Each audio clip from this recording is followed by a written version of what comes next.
Well, we are back again for another episode of The Fifth Generation. I am Jason, representing Clan Lasombra, and Randall. This is Randall, representing the Zamisha. Yeah. We're going to have cover art soon, so that's going to be awesome. But that is neither here nor there. We are here tonight to talk about our favorite clan, maybe not, the Banu Haqim, otherwise known as the Assamites. The children of Haqim, however you want to go about saying that. So, who were the Banu Haqim? What you got? Well, I mean, one thing I just wanted to say, one thing I think is kind of neat about them is they delved into some neat history, with the Banu Haqim, with the Fortress of Alamut, and the the Nizami Ishi people that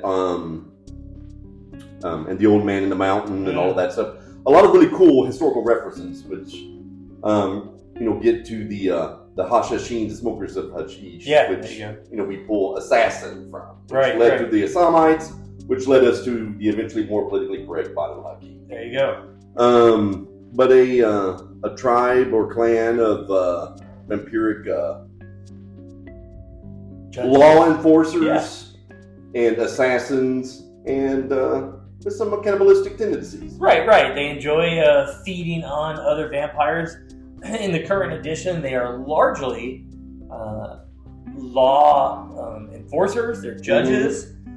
Sometimes those judgments and laws are personal. Sometimes they are group related. So they might enforce the masquerade or the camarilla, or they might enforce some barons' edicts for the anarchs. Or they might be enforcing ancient blood laws, or even they drift into the religious, where they might be enforcing either Christian or Muslim or some other religious law. But they are law enforcers and judges, and they absolutely can be cannibalistic. Yeah, they that is one of the things that it's I think is as a main clan, I think I do find a little bit weird about them. Right. It's like one of the main, camarilla clans. Right. Because that's it seems to me to be a feature that would be more fitted for, a boogeyman style. So, something that would make them a little bit different than the Sabat or the Bali or something like that, because, they're very orderly and they're disciplined and things like that. But they're still hunters of vampires. And and even with the law giving, they're not because there's other clans that are lawgivers. Ventrue could be considered lawgivers. Sure. Zamisha could be considered lawgivers. Lasombra. Yeah, absolutely. But they're very proactive and very violent. They are. In their approach on it. But in any case, they have an interesting core concept to it. It's the history can be a little bit odd, because it's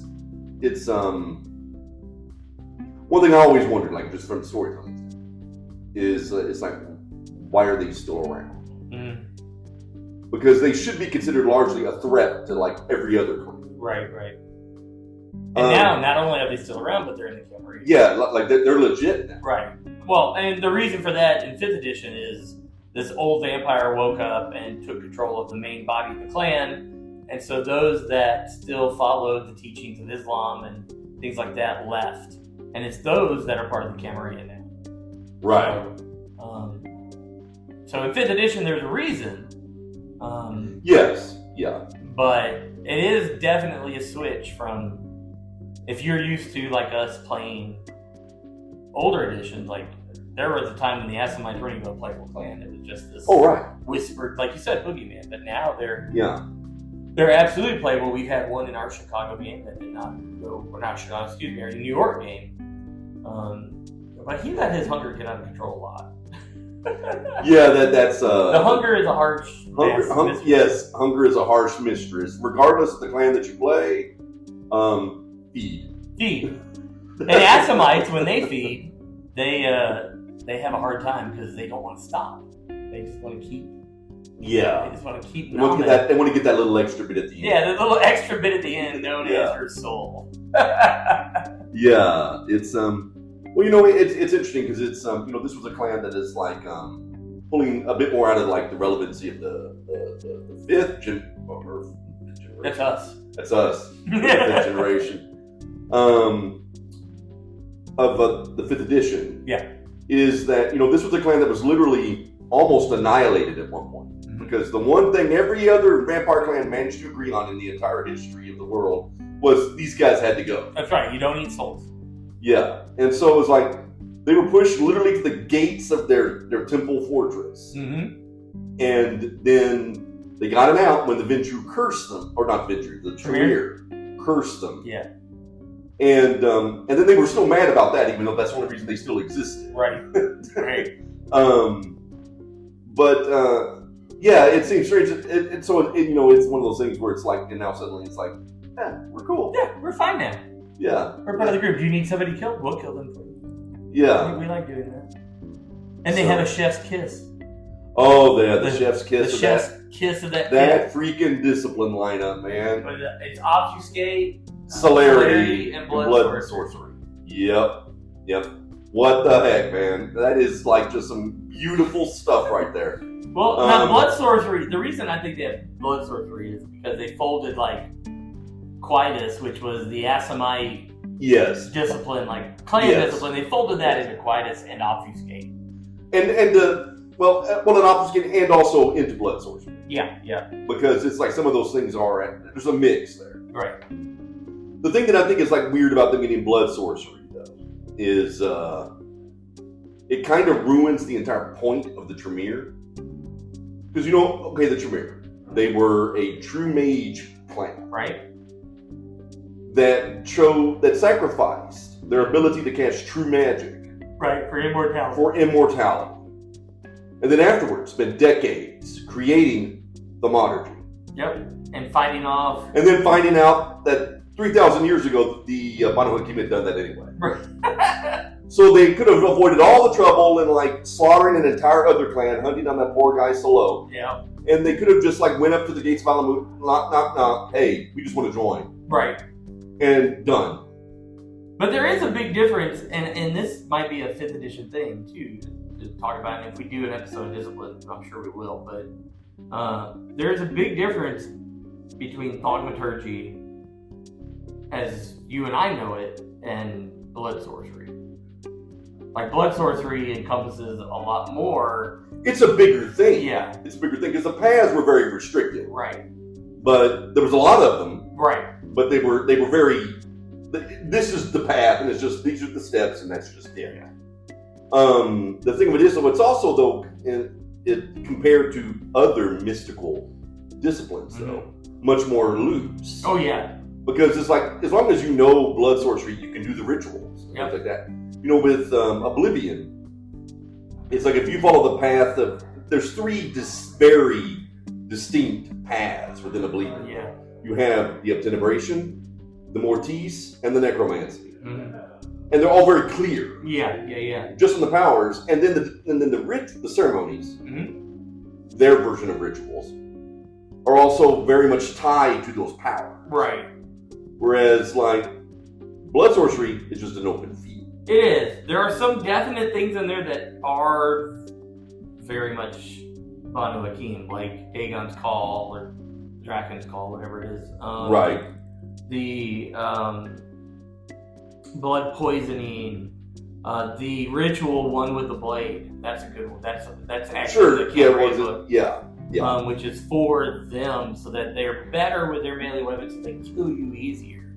The thing of it is, though, and you're right. The thing of it is, though, I see what that is. It's like, well, but when you look at something like the blood poisoning, okay, when you consider that, the Tremere were going to boil your blood, right, making blood poisonous or acidic or something like that, it's not really a big leap. Right.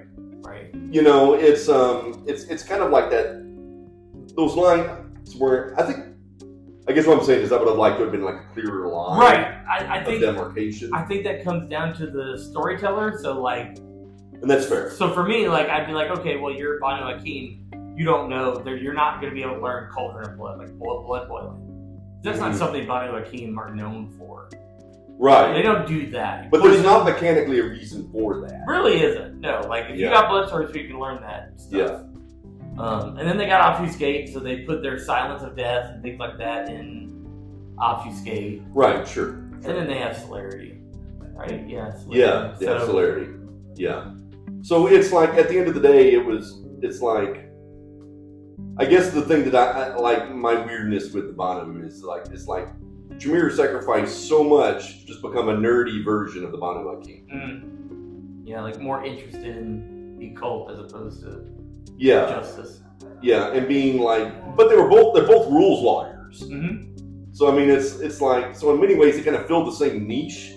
Just one's really kind of, well, I mean, the Banu Haqim are kind of badasses, and the Tremere are just sort of like to hide away in their chantries and read books a lot. Right. One is like the nerdy D&D guy, and the other is the jock D&D guy that knows the rules. Right. But they're really kind of the two sides of a coin in a sense now. Yeah. So it's I don't know. It's they're a hard one to kind of pin down. Yes. Yeah. And even like playing one, like you could go with like a lawyer archetype. You could go with the typical, mercenary, ex-military, whatever you want to go with. Right. It's martially bent, but like you've got the lawyer type. You could go any type of like anybody that is a righteous mindset that wants to correct some type of wrong is a candidate for the Banu Haqim now. Yes. Whereas used to be it was just you have to be from the Middle East, you have to be Muslim, and that's it. Yeah. And I do like that they have like delved away from that, because I don't. That's just problematic to start like, taking like real world groups like that and just like isolating them into. White Wolf hasn't had a problem with that. Right. Romani. The Roma. There hasn't been. Oh. I don't know what you're talking about, sir. There hasn't been any problems with any type of appropriations. No, that's people just need to have a sense of humor about this shit. No, it's so that is definitely, Renegade has definitely like shown wisdom. In how they've approached many of these things. So it's I don't know. It's they're hard to pin down. Would you play one? Are you gonna be like me and be like, nope? I would love to have that discipline kit. But you could just play a Caden. I probably would just do a Caden. Yeah, I probably would. I'd probably just go Caden instead. Well, I mean, it's like, beyond all the other things are just like, like the historicity that I feel like I'm not so sure about, and like how that blood sorcery has ended up kind of like devolving with them and everything. It's who wants to be a cop in a game? You're right. My job is here to use all these crazy, awesome disciplines I have to make you do what I want you to do all the time. Yeah. And it's like, I just want to enforce the rules, whatever sect I happen to belong to, and it's just like, or your own personal rules, or my own just personal code, because that's just who I am, and I think I'm entitled to do that to you. Yeah. It's just, that is for me personally. Like I said, I know there's people out there that probably just eat that up. Yeah. But it's and have at it. But it's like, for me personally, it's like, that is the least interesting kind of character to play. Yeah, there could be some depth. I don't know that I would play the the warrior kind, the martial kind. I'd probably play more of a vizier kind of learned one. Well, I mean, but then at that point, then it's like, well, why aren't you just playing Tremere? Well, because you have a better kid. Right. You have a better kid. Tremere don't get Celerity and Obfuscate. That's why. So if you're going to be like a sorcerer kid, be an awesome sorcerer kid. Oh, that's awesome. So, well, there you go. That you get to hear Randall's prejudices against Banu Haqim. And this will be probably the only. It's like I don't really kind of do it with them. This clan just kind of like brings it out on me. I mean, I have a couple. Yeah, I thought about one last week. I never even knew, but the Nosferatu. Yeah, like I just, they're I okay. freaking love them. I would play one. I would try one, but I would not play Brujon in any way, shape, or form. Except if I'm storytelling, I'm like, behold, the stereotypical Brujon. I would play Banu Haqim. I would try it. I don't know that I ever have in 30 years of playing. You asked me that. It's like, if I was going to choose between Tremere or Banu Haqim in 5th edition, I probably would play Banu Haqim. Yeah. Because they have a good kid. Yeah. It'd just be, I could be awesome or nerd. Yeah, you could be both. Best of both worlds. Yeah. Well, there you go. That's kind of the Banu Haqim in a short splat for 5th edition. We've had a Banu Haqim playing in one of our games. Yes. May have another one at some point. I think the character thing with John, I think he enjoyed playing him, especially once we did some street level stuff. He got to go out and actually hunt and judge, air quotes, people. Yeah, he became the sheriff. Actually. Yeah, he became the sheriff. So. That's it for the Banu Haqim then. We will probably be doing, if we go in alphabetical order, we'll be doing the Caitiff next. If we go in the order that they have them in the book, the next one is a game rule. So we'll, surprise you. We'll do one or the other. Yeah. And then I'm sure we'll have episodes on the Camarilla, the Sabbat, the Anarchs, and then just things like that. But I think it's cool to just pound out these clans and see what we like, what we don't like, all that jazz. Yeah. So, if you are enjoying this, like and subscribe to it on Spotify, Apple Podcasts. I'm working on it to get on YouTube and other mediums, but share it, and we will see you next week. Bye. Take care, everybody.